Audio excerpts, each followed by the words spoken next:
I've got military options if needed. If we feel the Yantar is posing an active threat. And we will get more details of the potential threat from that Russian ship in international waters off the UK from the Defence Secretary himself on this episode of the BBC's daily news podcast, Newscast. Hello, it's Adam in the Newscast studio. And it is Chris at Westminster. And first of all, we are going to focus on defence because John Healey, the Defence Secretary, did a speech in Downing Street this morning, which we all thought was going to be him unveiling sort of the next stage of the government's investment in the defence industrial base, specifically the sites where these new munitions factories are going to be built. Because, Chris, one of the government's pledges is to have a couple of munitions factories, so building bombs and bullets, up and running by the time of the next election. But it ended up being much sort of more newsworthy than that because he lifted the lid on the actual real-time defence picture in the UK right now. Exactly. So there was John Healey, 10 o'clock on Wednesday morning, in the number 9 Downing Street press conference room, the one we often see the Prime Minister in, the one that we saw Rachel Reeves, the Chancellor, in a couple of weeks ago. In other words, it looked like, and it was, part of the government's kind of rollout of announcements and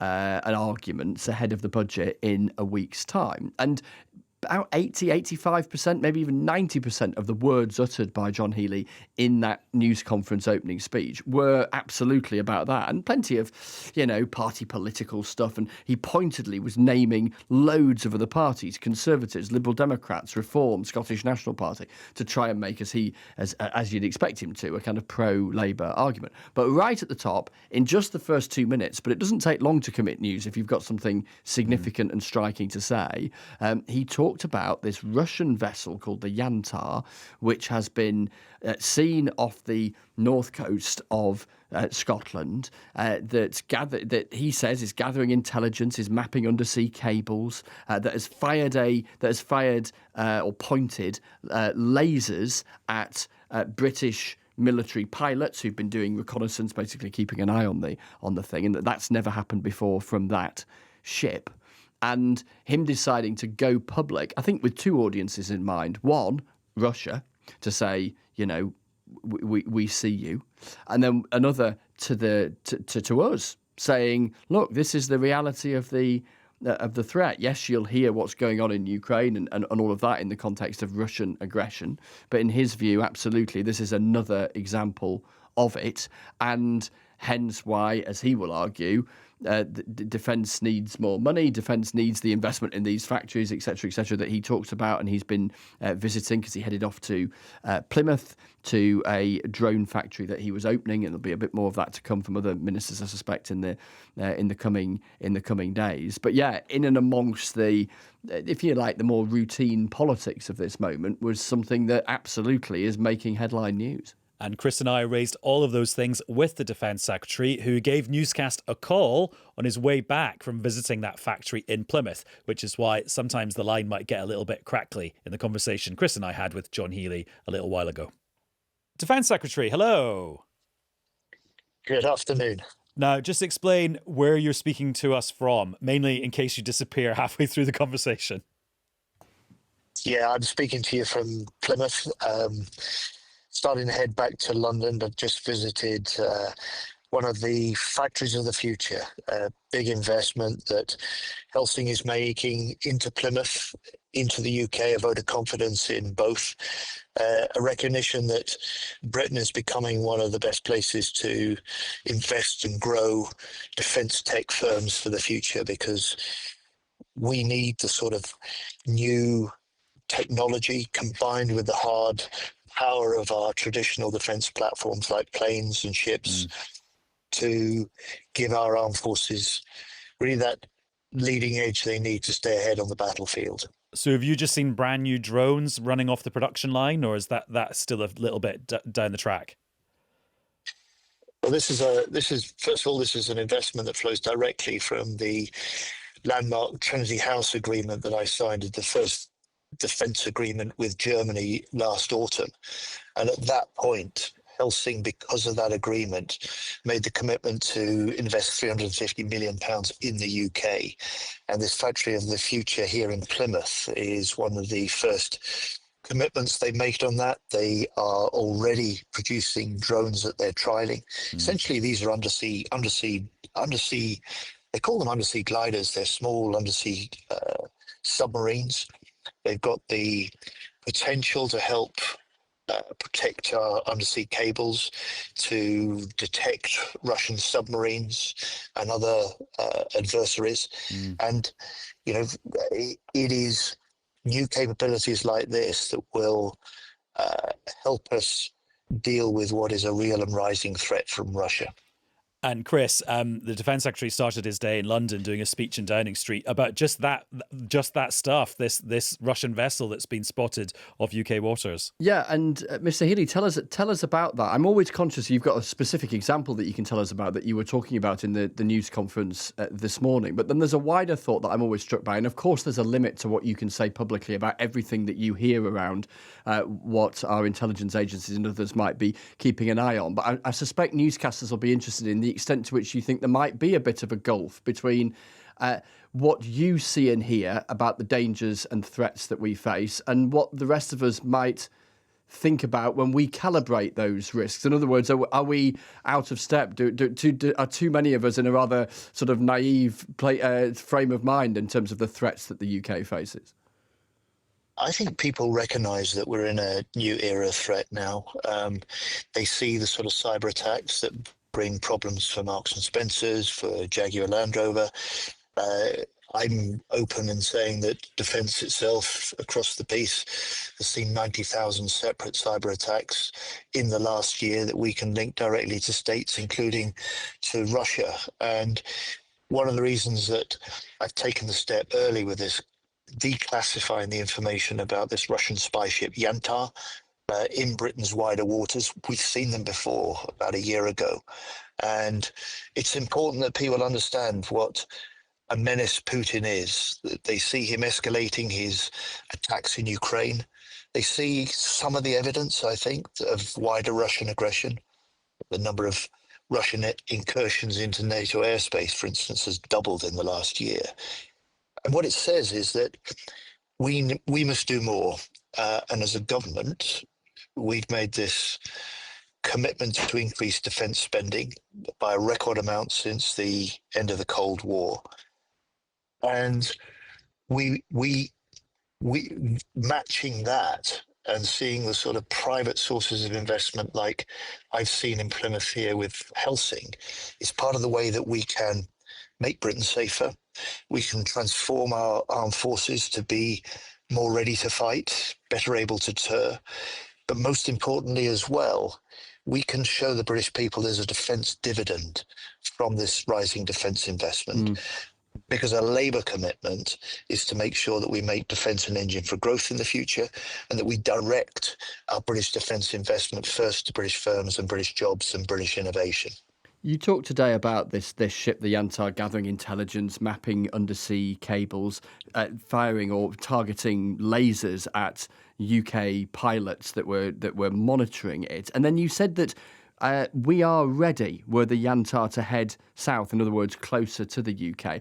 I know you wouldn't get into specifics, but people will have heard you say that and thought, blimey, is there a scenario where we could attack that ship? We've watched Yantar every step of the way in the recent weeks that it's been in and around British waters.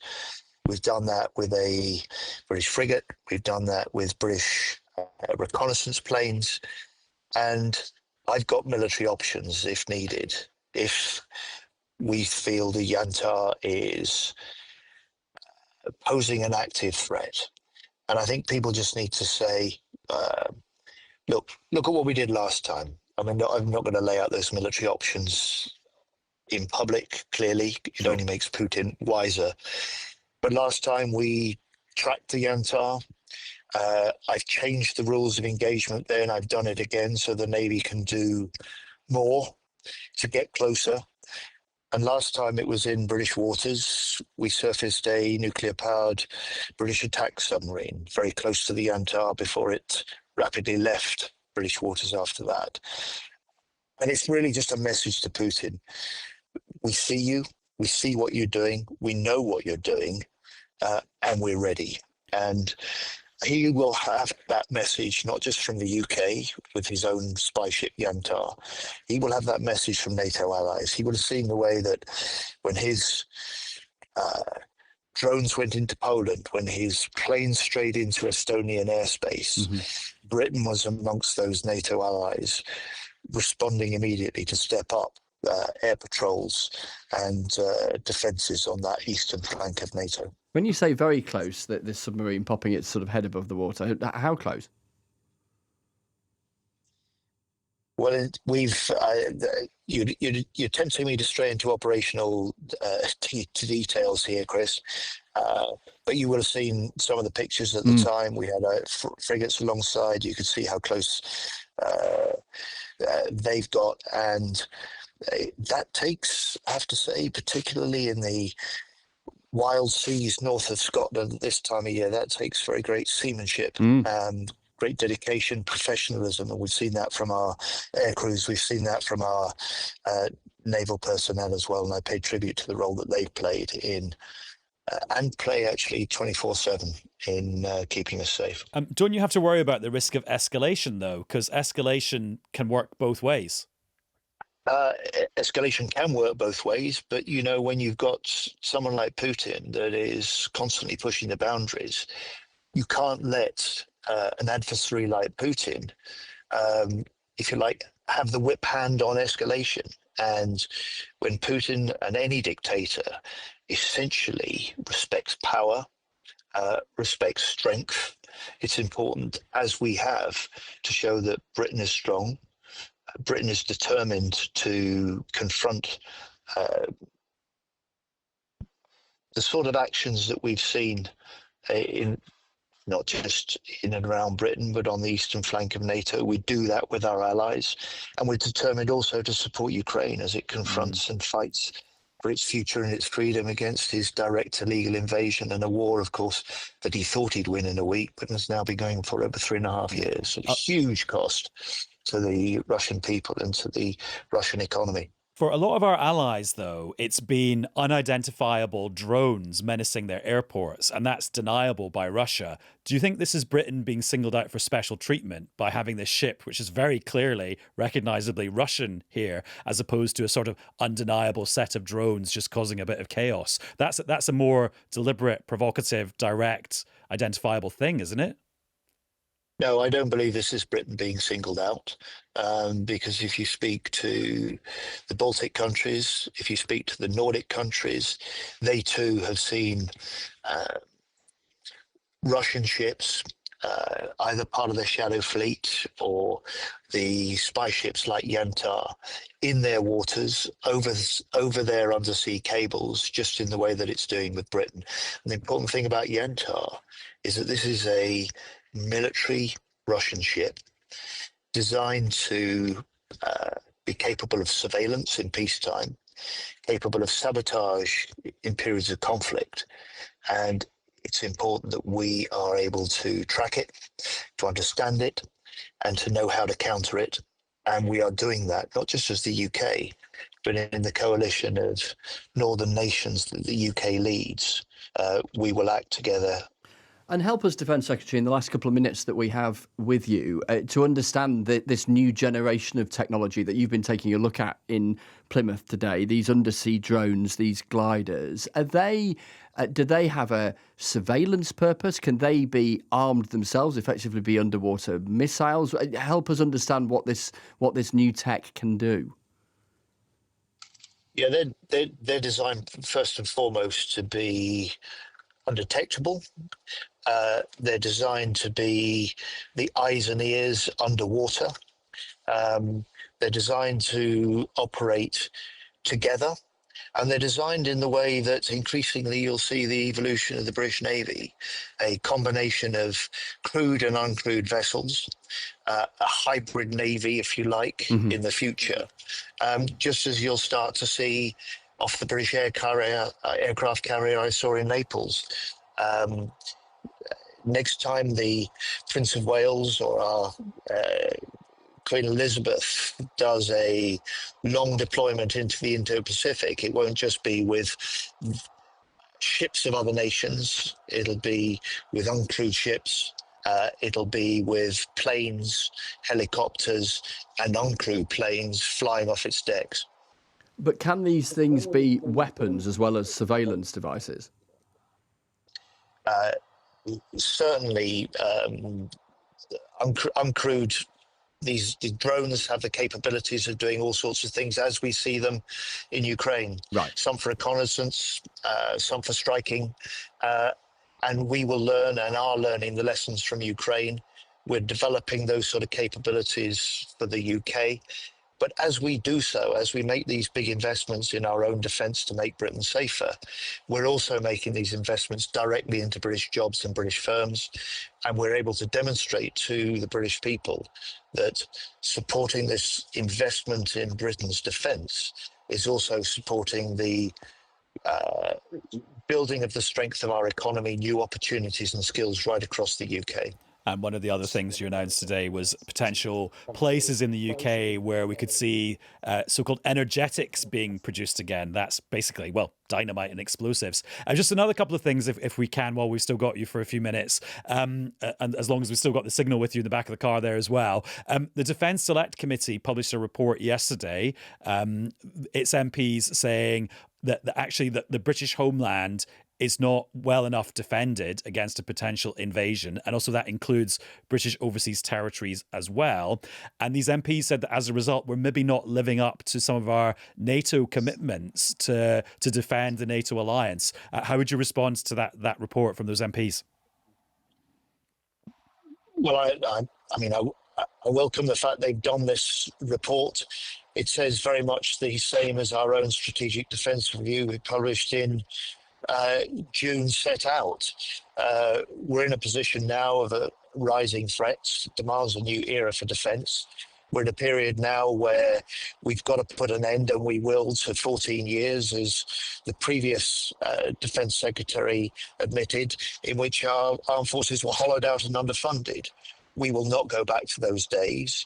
I made this speech a week ahead of the budget, and the budget will safeguard the big investments in defence that this government has made.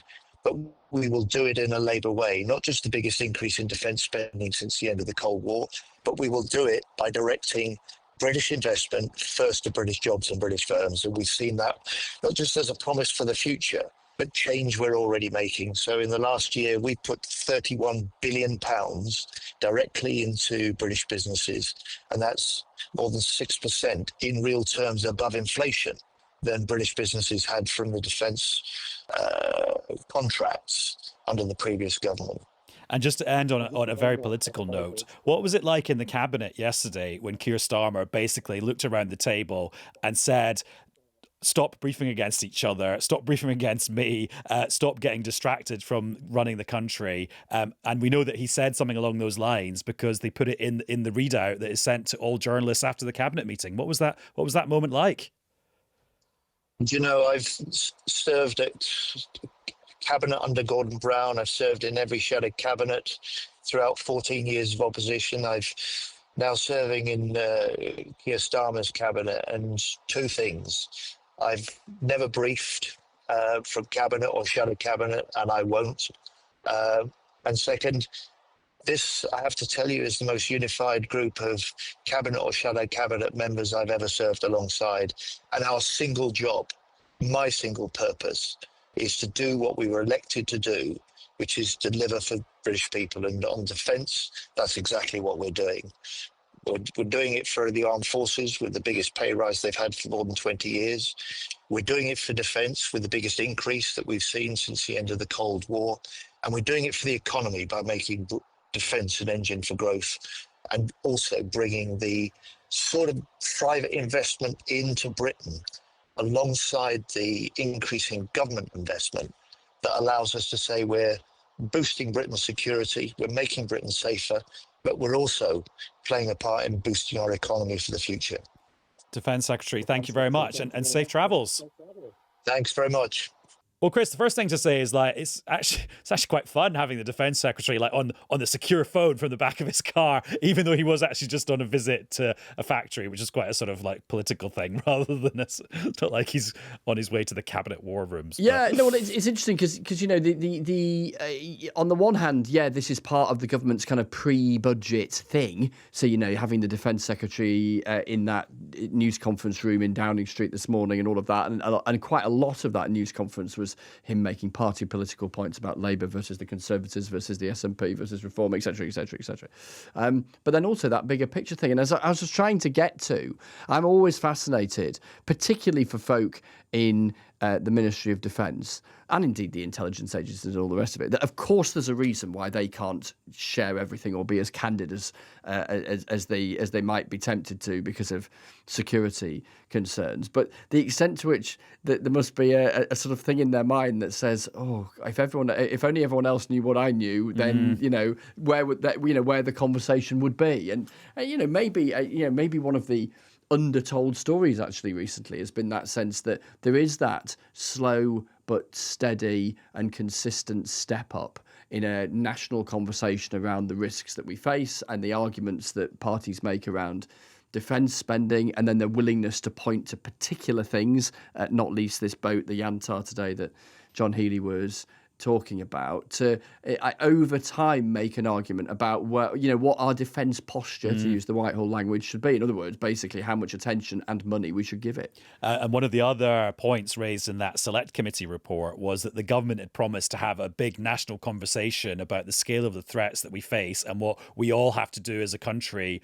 to match those threats. And well, there you go. Less than 24 hours later, you got the Defence Secretary pointing to a very clear and present threat. Yeah, completely, and very starkly so. So, you know, again, in that sort of sense that, yes, of course, this was packaged up in the context of the budget and lots of partisan stuff, if you like. But there it was, very clear, a picture, talk of lasers, talk about it being off the north of Scotland, and it's visible, it's tangible, it's something that is understandable and relatable. And I think as well, that other thing which Mr. Healey was getting to, which is sort of, you know, I guess recalibrating in all of our minds what conflict, even what war, but let's go a couple of notches below war, but what conflict and defence actually looks and feels like in the mid-2020s around, you know, undersea cables and surveillance and mapping, and then these snazzy underwater drones, etc., etc. When very easily in our mind's eye, particularly for those who, you know, don't have direct experience of the armed forces or defence, you know, it's very easy to think of soldiers and tanks. And that's not to say they don't play a significant role still, of course, but just the sort of evolution of modern defence and security. But that was the other point I was going to make. Like, these new capabilities that he's been visiting in Plymouth, they're not rolling off the production line in great numbers yet. We don't hit the new defence spending target until the mid-2030s, but the Yantar is there now, and it sounds like the response to it will be a frigate or a nuclear submarine, basically old tech. Yeah, and old tech, which is getting older and which we're sort of getting less of. I think that's true. Whilst you can hear in Mr. Healey's argument this desire to sell to perhaps some who might be sceptical, not so much necessarily sceptical about defence in the first instance, but sceptical about the trade-offs that might mean if you spend X plus Y on defence, you can't spend the plus Y on schools or hospitals or whatever else, to try and ground it, as he sees it, in a Labour argument about good, well-paid, long-term, secure jobs, not just in the military, but in military-related industries like this drone factory. And I think we'll hear more in the next couple of days about other new factories being built as well, to try and sell the as he sees it, the kind of economic dividend of this, as well as the kind of wider security thing. And on that very last question I put to him about cabinet discipline, do you think historians will look back at this period and say it was the most united cabinet in recent Labour history, going back to the Gordon Brown era? I doubt it. But then to be honest, I mean, you know, all cabinets, to a greater or lesser extent, are this collection of folk, with their own outlooks and their own ambitions and their own very deft political skills, because broadly speaking, you have required that to get that far in politics, and where, of course, there are sort of leaks and briefings and all that kind of stuff that goes on. I mean, I think you hit the nail on the head by pointing to the fact that this line about not briefing against each other, etc., made the official readout. Now, they probably decided to put it in the official readout because otherwise it might have, leaked, which is something that they're, whenever there's a drumbeat internally about avoiding leaks, the thing you want to avoid is that leaking, because it rather proves you haven't plugged the gap.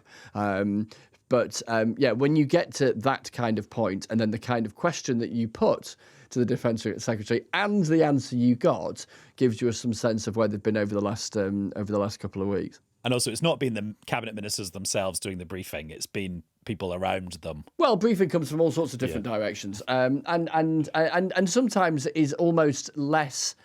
I've talked about this before, I think, on Newscast, but less sort of capital B briefing than you might imagine, or be less formal than you might imagine. It can be assembly of tidbits from conversations that happen with all sorts of folk over a bit of a period of time, really. Chris, thank you very much. Ta-ra. And just as Chris departs the Westminster studio, there is a statement from the Russian embassy to the UK, which says, "The endless accusations and suspicions of the British leadership only raise a smile. The actions of our country do not affect the interests of the United Kingdom and are not aimed at undermining its security. We are not interested in British underwater communications."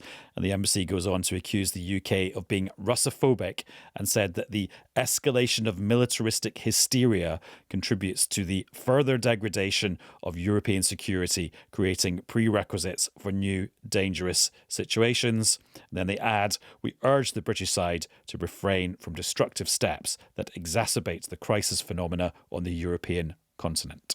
And that's all for this episode of Newscast. Thank you very much for listening. We'll be back with another one very soon. Bye-bye.